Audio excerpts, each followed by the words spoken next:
200 গ্রাম জলে 10.5 গ্রাম magnesium bromide দ্রবীভূত করে প্রাপ্ত দ্রবণের হিমাঙ্ক গণনা করো। দেওয়া রয়েছে MgBr2 এর আণব ভর 184 গ্রাম পার মোল এবং জলের KF 1.86 কিলো কেলভিন পার মোল। তাহলে এখানে কি দেওয়া রয়েছে? W1 এর মান রয়েছে 200 গ্রাম, W2 10.5 গ্রাম, M1 18 গ্রাম পার মোল, M2 184 গ্রাম পার মোল এবং জলের KF রয়েছে 1.86 কেলভিন কেজি পার মোল। এখন বের করতে হবে দ্রবণের হিমাঙ্ক কত। রাউলের হিমাঙ্কের অবনমন সূত্র অনুসারে ডেল্টা TF সমান KF into W2 into 1000 by W1 into M2। কিন্তু এখানে যে দ্রাব্য পদার্থটি সেটি হচ্ছে তড়িৎ বিশ্লেষ্য পদার্থ। এটি জ্বলিয়ে দেবো না, বিয়োজিত হয়ে Mg2 plus 2Br minus ion উৎপন্ন করছে।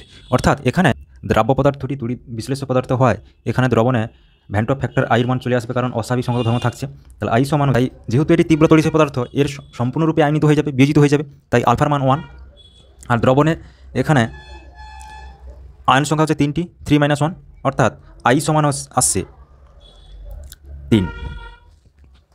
এখন এই যে দেওয়া রয়েছে রাউলের সমীকরণ ডেল্টা টি এফ, এই যে রয়েছে দেওয়া রয়েছে ডেল্টা টি এফ সমান KF ইন্টু M আমরা জানি, কিন্তু যেহেতু তড়িৎ বিশ্লেষ্য পদার্থ থাকায় এখানে ভ্যান টপ ফ্যাক্টর আই থাকছে। ওকে, এখন আই সমান 3, KF 1.86, W2 10.5 ইন্টু 1000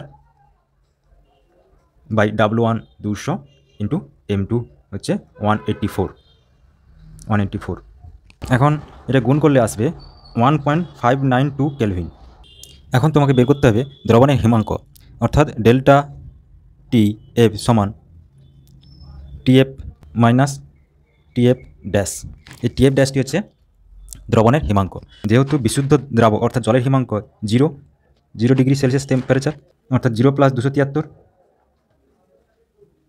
এবং বিশুদ্ধ দ্রবণের আমাদের বের করতে হবে, এটার মান রয়েছে 1.592 কেলভিন 2 বা TF সমান মাইনাস 271.208 কেলভিন বা সেলসিয়াস স্কেলে -1.592 ডিগ্রি সেলসিয়াস।